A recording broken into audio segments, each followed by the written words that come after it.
I'm doing it for my daughter.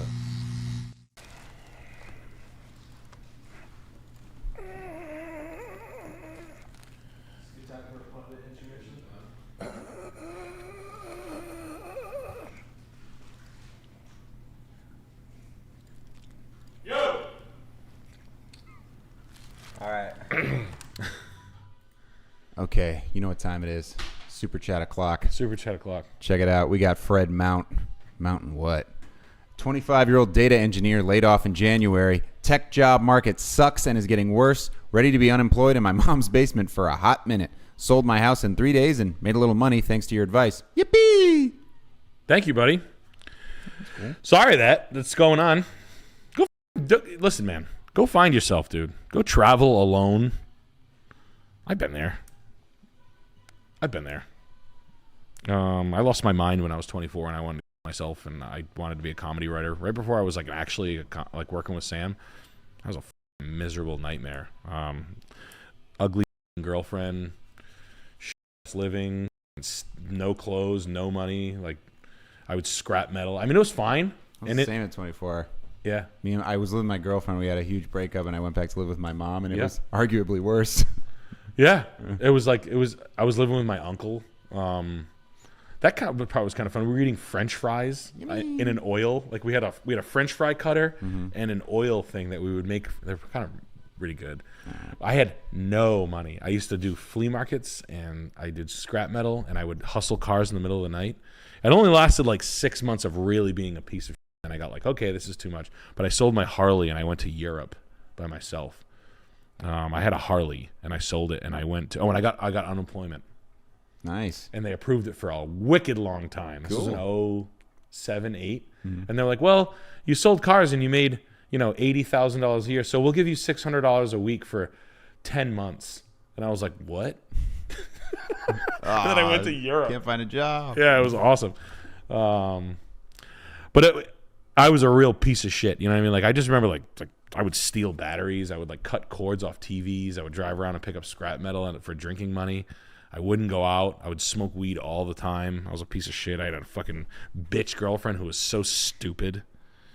Oh my God. She was so dumb. She kept on getting fired like in front of me. She would get fired from like easy jobs, like working at like sushi restaurants that had like no help. She's like, yeah, they fired me. And I'm like, how? Like how? Useless. We got to get to this next super chat. It's from a friend of the show, Into Penis Day. You know him. You love him. Yeah. Hey, gang. When your stream went down, I listened to Here's Where the Story Ends by the Sundays. Now I'm okay. This has been my gay tidbit of the week. Love from Tampa. Thank you, man. But to the guy with the tech job, man, go find yourself. Go have some fun. Get it. Hit a gym or something, or just change. Just change. I don't know. Just pick up a hobby and just go for it. Go see the world. Get in your car and drive far away, and don't piss through the money. But go camping and shit. Go live in like cheap. Go on adventures. Now's the time. Couchsurfing.com, whatnot. I don't know. Get a mountain bike. I don't fucking know, dude. Play pool. Bushodiki. Hey, Jet and Sam, I noticed the Boston Dynamics video You Love Me is being passed off as real and not CGI. I find it very scam-like. Listen, we talked to, me and Nick have talked to a guy who's like a tech CEO guy. I know, I've heard things about Boston Dynamics. First, they get passed around. They're like a little fuck toy prize. They were previously like a DARPA. They're a DARPA initiative, but they got bought by SoftBank, I think, initially, or SoftBank or Hyundai. Yeah. And then when SoftBank or Hyundai realized that it's not a company. They don't do anything. It doesn't actually work. And when whatever Japanese people realized that, they sold it off to Hyundai or whoever owns them now. They exist solely as like a crown jewel in your investment portfolio. So if you're SoftBank or Hyundai or whoever the next buyer is, who makes washing machines, Whirlpool. Yeah. Whoever makes the best dishwashing machine is going to be the next one to buy Boston Dynamics. But they're just a like a hot little thing to have in your investment portfolio. That's the function that they serve now. That there's no like real applicable. All the demos are like completely rehearsed. All those demos, it's like a choreographed bunch of steps, and it has to be that way. And the real deal, like there was a company that was looking at using these things, and it was just like every constraint that you could have had was something that a human being could have done easily. And it's like, we think the Boston Dynamics robots, they'll get it. They can get it about 10% of the way there, and they'll run for an hour. You can't use them in the cold weather, but they'll it's like something like a human in like a coat could go do with a bucket. Was the role that they were trying to fill. And what the guy said was like, Boston Dynamics has the market cornered on donkeys. That's what made it. That's what I realized was the application, like the military application. First of all, this idea that robots are going to be used in combat, it's cheaper to just or in law enforcement. Yeah, right. Cops are cheaper. Not even that. Like just yeah, right. You're smoking crack, and it's because the second I said this on the podcast. Yeah, please. Yep. Did you see the robot break the kid's finger? Yeah.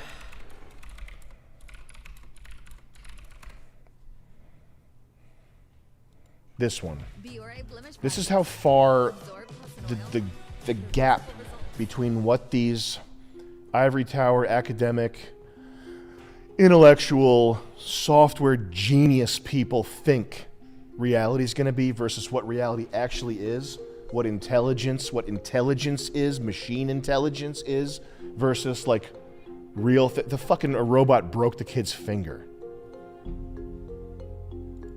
That's a complete, like, mission failed, categorically.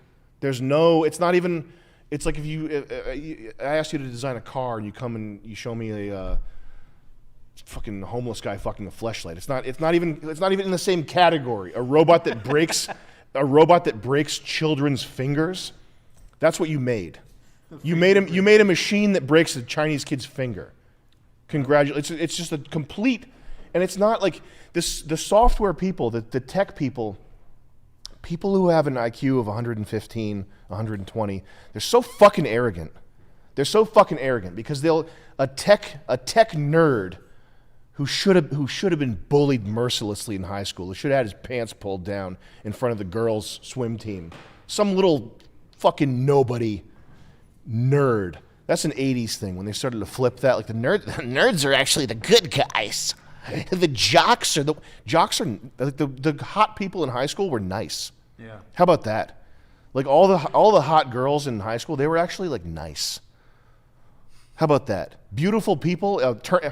Hey guys, it turns out nature isn't actually an inverted triangle. It's actually what you think it would be. It's actually beautiful people tend to have properly functioning minds.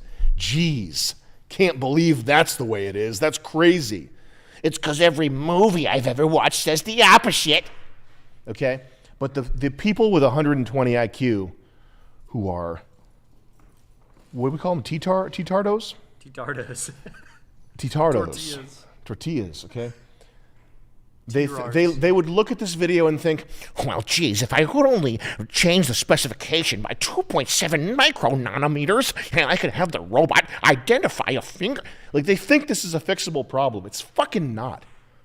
It's decades from being a fixable problem to having a robot that consistently identifies what is a human and doesn't break its finger. You're fucking decades off from doing that consistently, failure-free.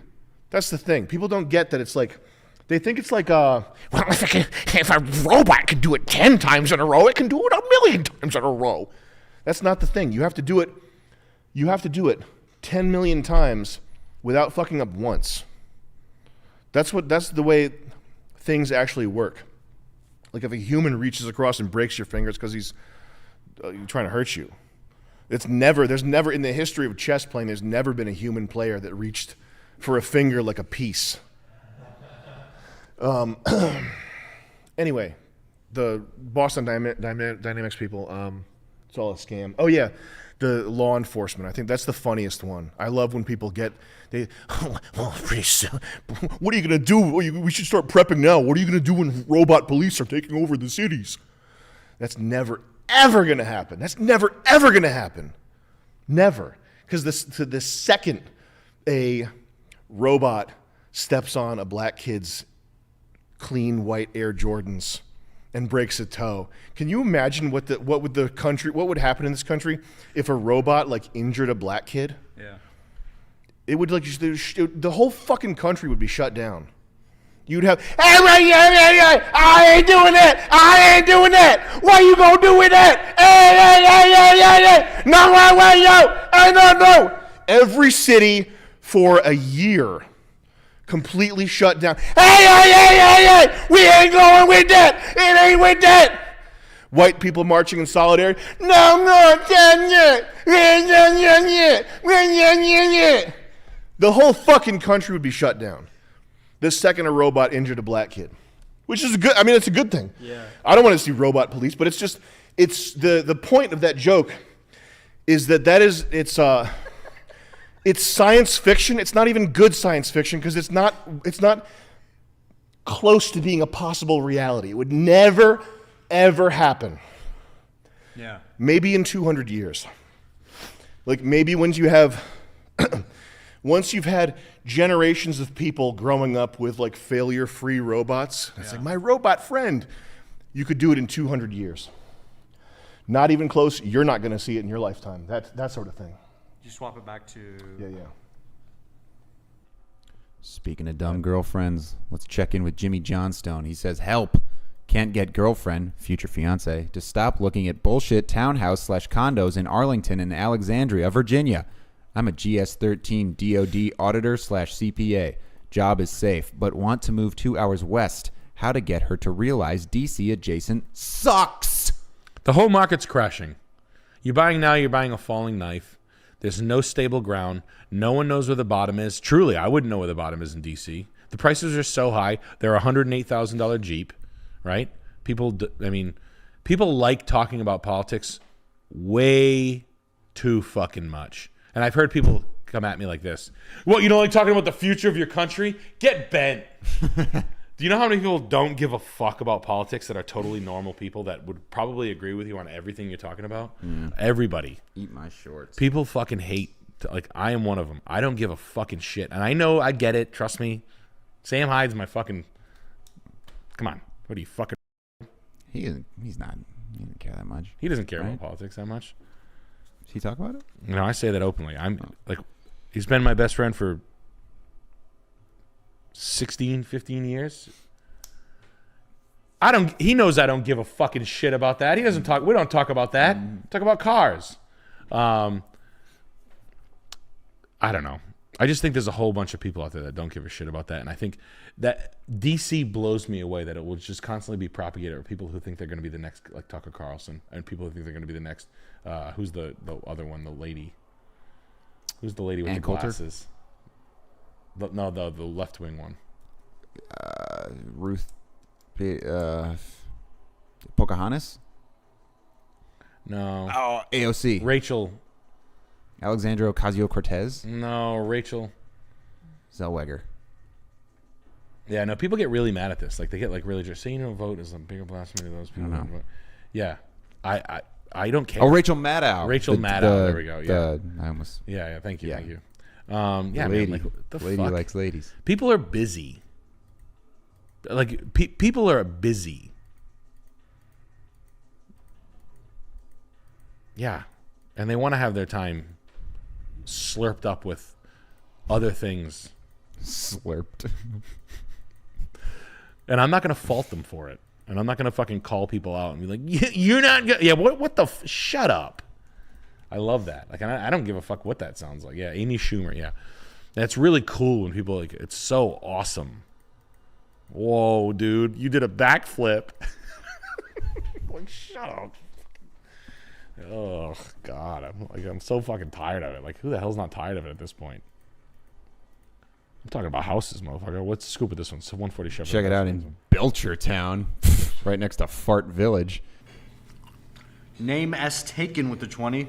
Sam, have you heard of ChatGPT AI? I had it generate a Sam Hyde style rant on taxes. It was really good and funny. Sounded like you. Bet it wasn't. Bet it didn't. Also, my name's blocked on there, so you're lying. Is it actually? Yeah. I mean, last time I checked, it was. What did you say? ChatGPT, which is Silly Billy. Silly Billy. And this guy, Sam, whatever Sam Steen, Altman. Yeah, that's his real name. Sam Altman. My real name's Altman, like an alternative man. He looks very alternative. Yeah. From what you'd expect to I would love to hear what his real name is. Probably has like multiple unpronounceable syllable. Co-founder of Hydrazine Capital. This guy's going to get his, that's my prediction, he's going to get his covers pulled. He is not the real deal. He is a faker. He's a better faker than Bankman-Fried, but this guy's going to get his covers pulled soon. He's going down. That's my prediction. That's my guess. Name S taken with the 20 says, so I asked it to do it in Jon Stewart's voice as a test, and it did. So I tell it, do the same thing in the voice of Sam Hyde. Again, and it refused. AI is instantly learning to be anti-Hyde. Yeah. All that woke shit. The good news is AI is fake. It's not that useful. It doesn't do much at all. But yeah, they're gonna be building in as much censorship as they possibly can with this stuff. The most compelling argument for AI so far that I've heard is like Indian scammers are using it to write fake PayPal emails without spelling errors. Nice. Yeah. That's kind of impressive. It's shit like that. It's the next generation of Amazon Mechanical Turk.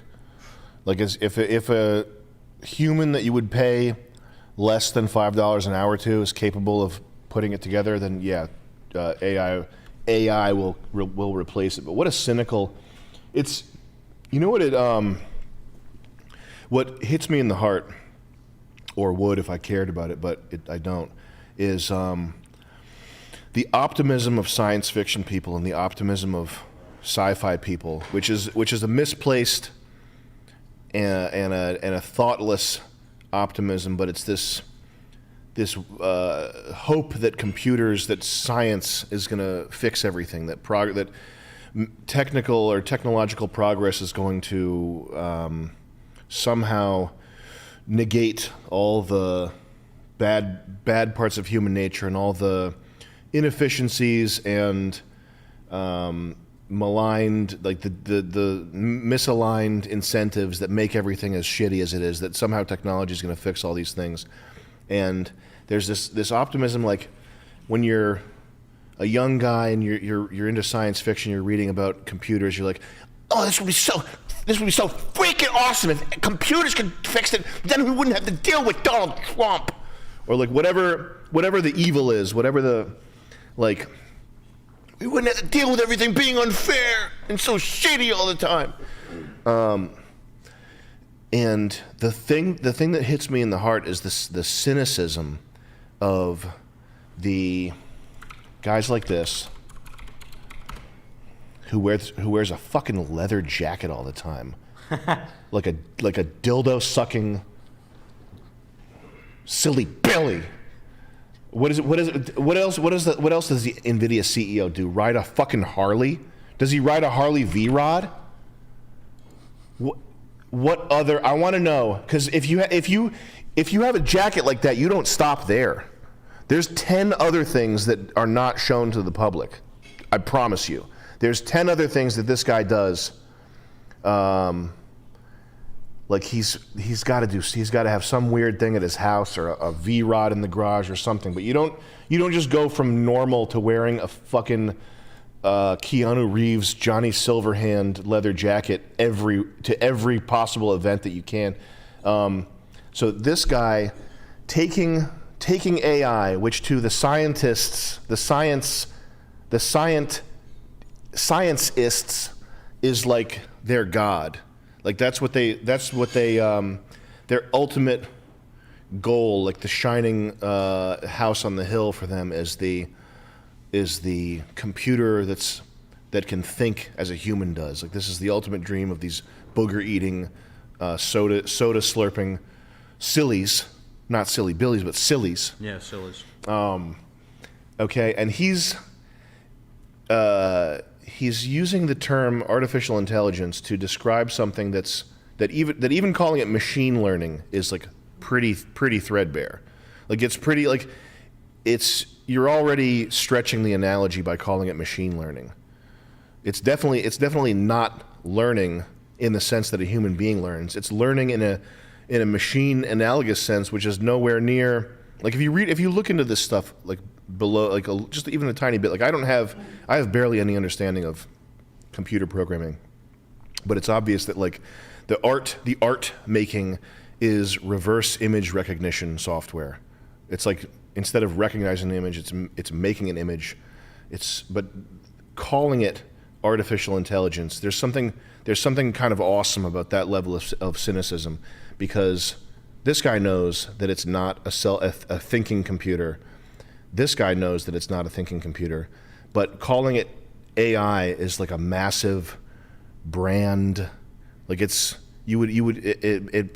perfect to call it that because it's this brand boosting, stock price boosting thing. And that's what strikes me the most about the whole situation is how let down Reddit's r/science is going to be when this software paradigm like plateaus. Like it's got S-curve adoption. It's going to replace all the low-hanging fruit, self-driving cars, home loans, automated home loans. You're going to have you're going to revolutionize the world of image creation, recognition, CAPTCHAs. Wow. Oh boy, amazing. And the graphic designers who would pay $250 for a logo to be designed by an Indian or a South American person, those are now going to be logos designed by a computer. So wow, revolution. But once it hits that top of that adoption curve, there's probably more room for machine learning to grow than I think, but it's not going to ever even come close to what we know as thought. And a lot of people are going to be disillusioned in 20 years when this shit is not as cool as it is right now. Can we burn through these chats? Yeah, go. Mega quick.